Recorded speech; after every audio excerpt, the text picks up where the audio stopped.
Antes que você ouça essa história, é preciso um aviso. Essa não é uma lenda comum, inventada para assustar criança desobediente. É um sussurro antigo, tão velho quanto as raízes das matas do norte e os ventos assobiantes das noites mais longas. Falo de uma entidade que caminha entre mundos, metade sombra, metade maldição. O nome dela? Matinta Pereira. Dizem que à noite ela passa e assobia. Um assobio longo, frio, fino, que entra pelas janelas, escorre pelos ouvidos e se aloja no medo mais profundo de quem escuta. Não se sabe de onde ela vem. Alguns dizem que foi uma mulher que fez pacto com as trevas, outros que foi injustamente punida como bruxa e amaldiçoou toda uma linhagem antes de morrer. Mas uma coisa todos concordam: ela cobra, e quando pede, é melhor dar. O pedido dela é simples: tabaco, um punhado de fumo deixado na janela, enrolado em pano, ou apenas jogado no chão.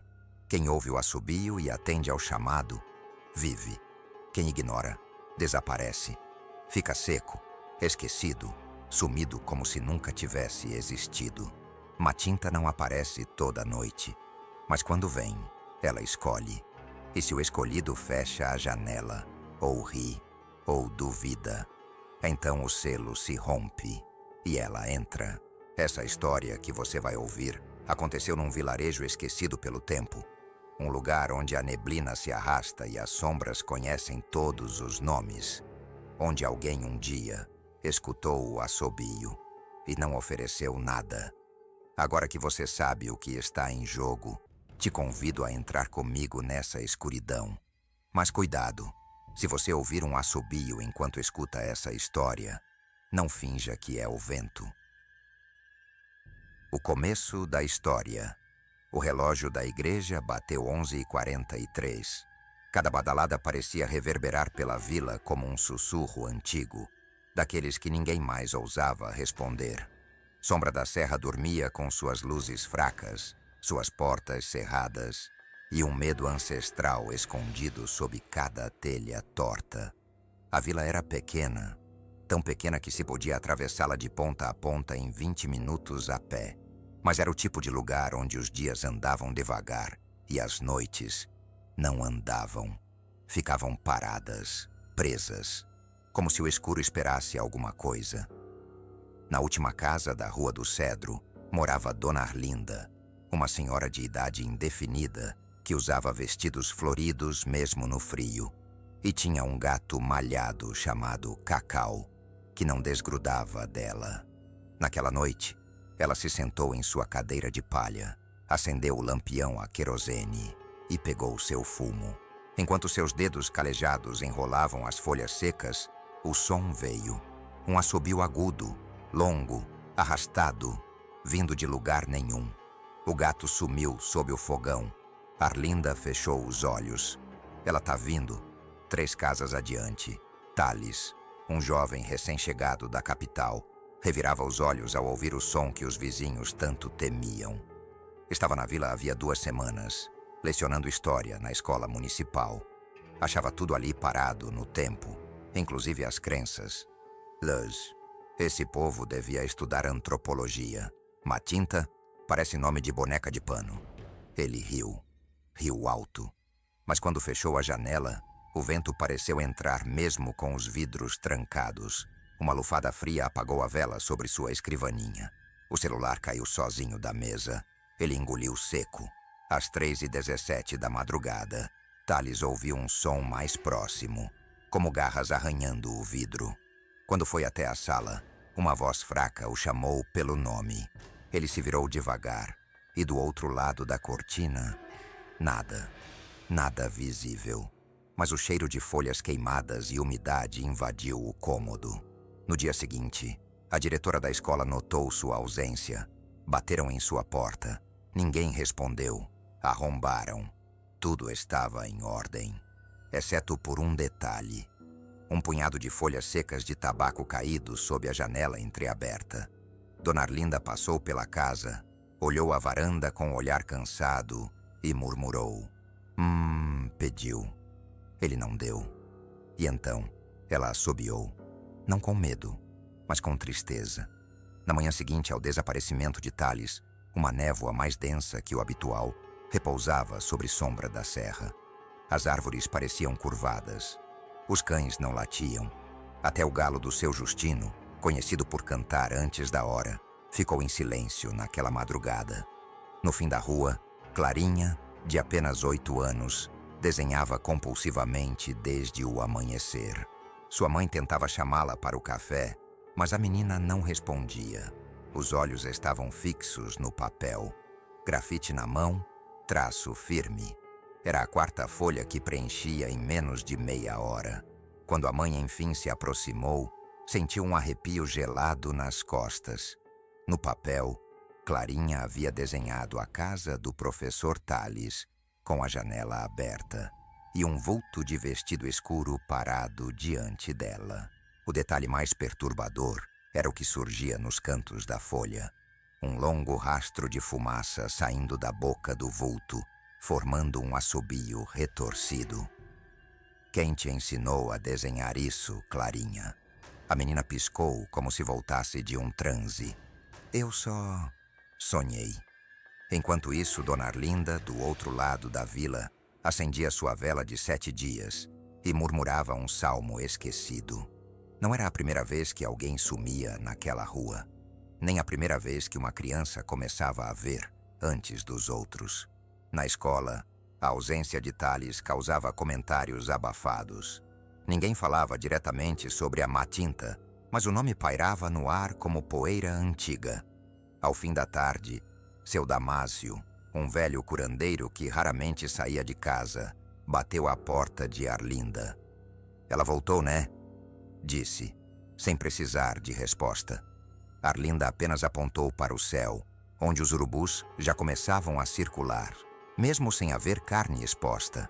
E naquela noite, pouco antes da meia-noite, Clarinha foi vista de pé, no batente da janela de seu quarto, olhos abertos, mas sem estar acordada.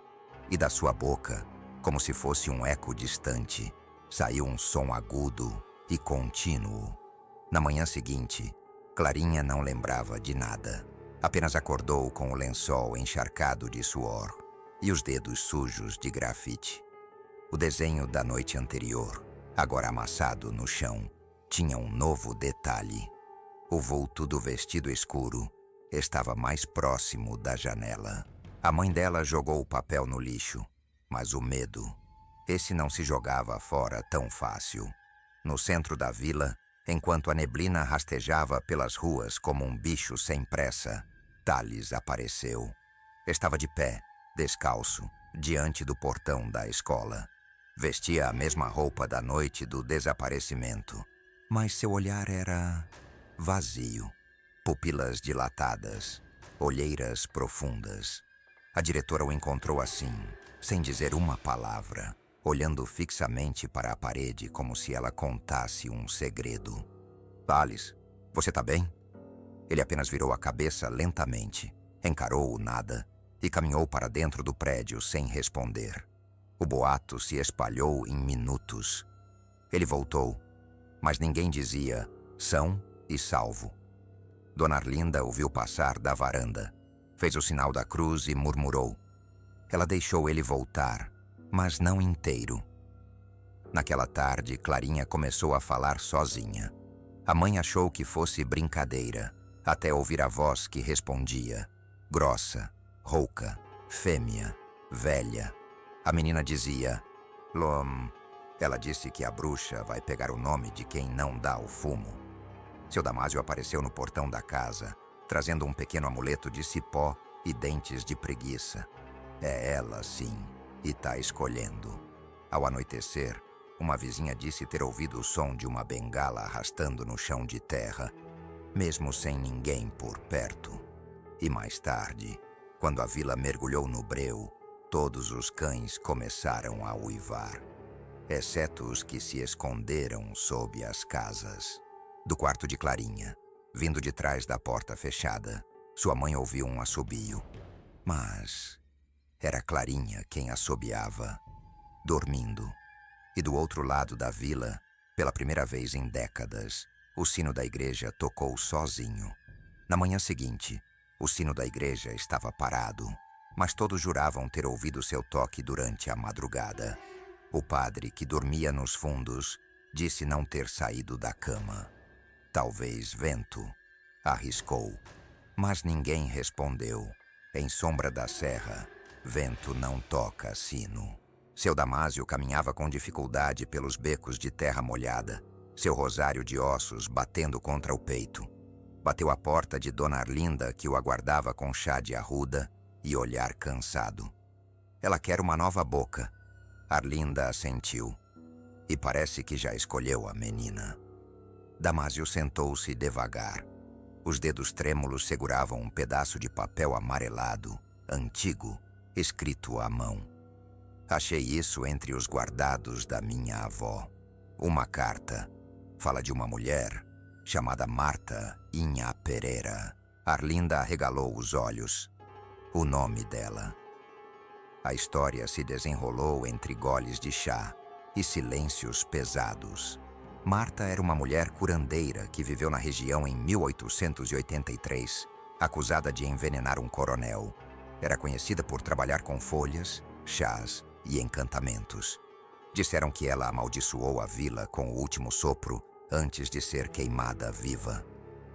Ela disse que voltaria como assobio e exigiria que seu nome jamais fosse esquecido. Mas os registros foram apagados. O nome foi retirado da igreja, dos arquivos da Câmara. Tudo sumiu, menos a maldição. E assim nasceu a Matinta Pereira, a que assobia por justiça e cobra pelo silêncio. Arlinda respirou fundo. E agora que Clarinha a viu, ela quer passar adiante. É sempre assim.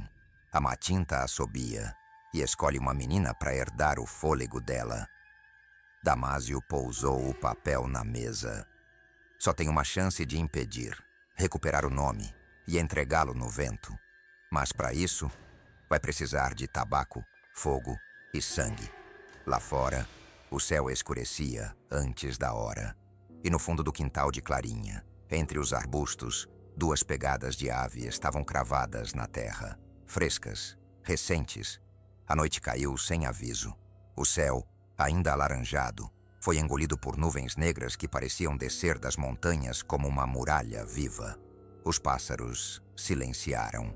Nem mesmo o coachar dos sapos escapava da escuridão. Clarinha estava trancada em casa.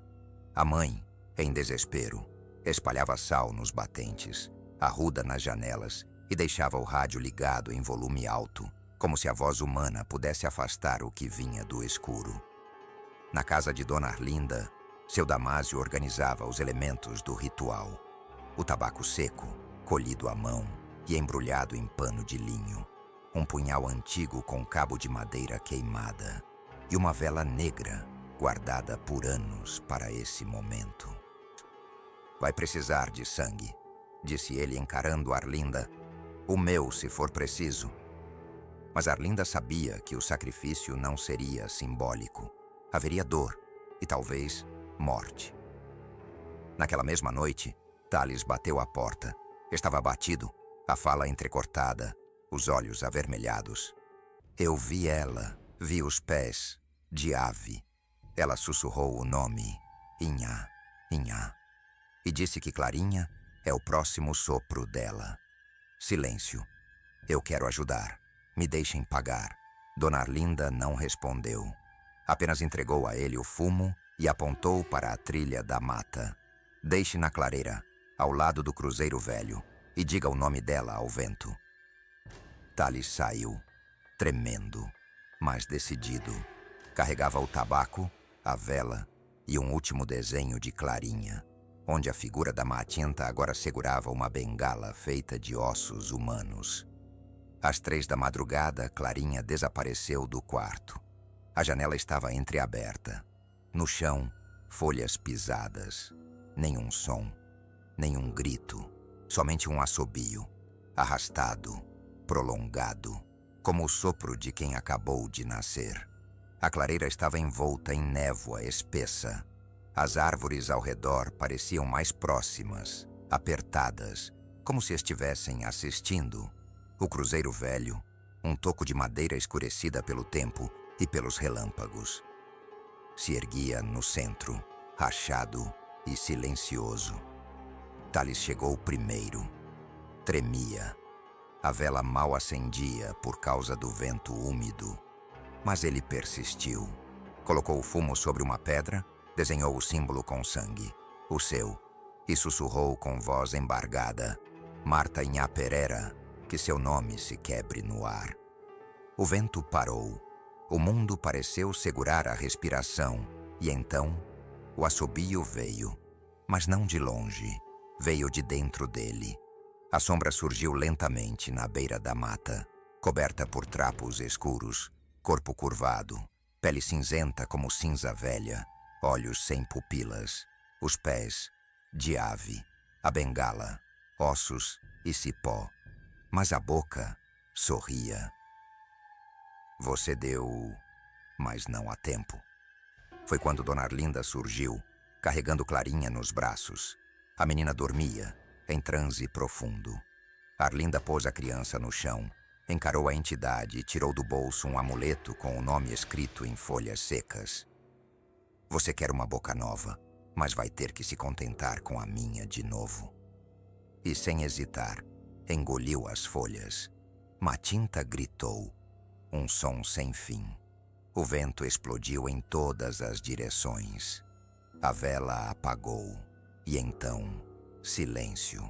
Quando o dia nasceu, Thales e Damásio encontraram Clarinha sozinha, adormecida na clareira.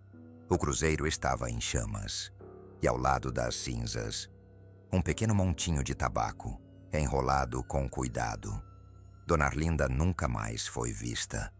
Clarinha cresceu.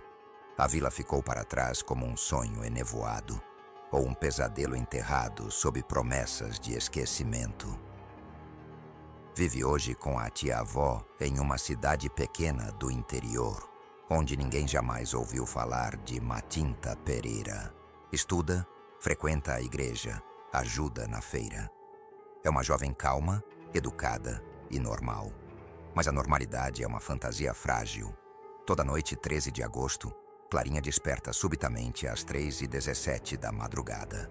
Sempre no mesmo minuto, sempre no mais profundo silêncio. Levanta-se, cruza o quarto escuro com os pés descalços e vai até a janela. Não fala, não pensa, apenas observa. Algumas vezes o vento balança as cortinas mesmo com as janelas fechadas. Outras, o céu parece mais escuro do que deveria. Há noites em que o silêncio é tão absoluto que o próprio tempo hesita em avançar. E então, ela assobia. Um som fino, prolongado, como se soprasse para alguém distante. Nunca se lembra disso ao amanhecer. Mas sua tia jura. Toda vez que escuta aquele assobio, encontra sobre o travesseiro da menina um pequeno fiapo de fumo, seco e bem dobrado. E se alguém pergunta, a resposta é sempre a mesma. Quem oferece tabaco, vive. Quem ignora, atrai a morte.